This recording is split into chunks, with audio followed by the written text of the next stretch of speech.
Martin, you have 2 minutes to interview Tiger Woods. Well, thank you, Tiger, for joining us today. It's much appreciated. First off, let me ask you how you're feeling today. Any injuries acting up or anything, but how's the body right now? It's always 100%. Okay, that's great. So, Tiger, let me just ask you a couple questions. My first question is, who do you picture when you're done golfing? Who do you picture taking your reins as being known as the face of golf?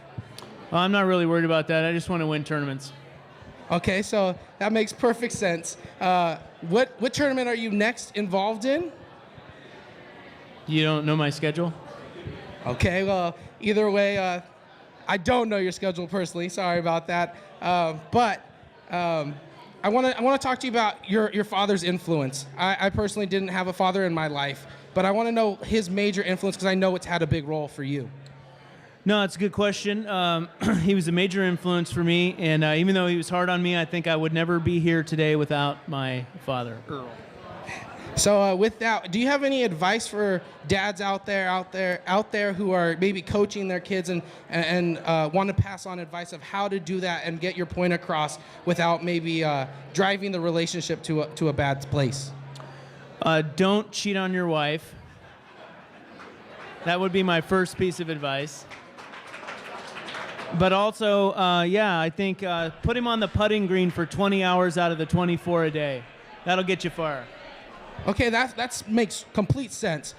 This is one of my favorite questions. We're going to switch this up completely, but anytime I talk to athletes, I always want to know, is there a pre-game meal before you hit the course?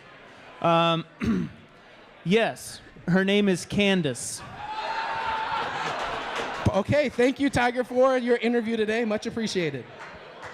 All righty, there we go, Martin. Hang on, Martin. Thank you, Tiger.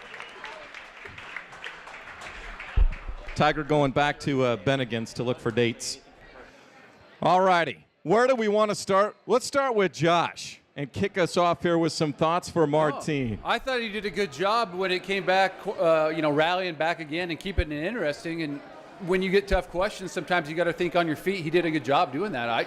I was very impressed because that was not an easy interview subject at all, and he went head on in there.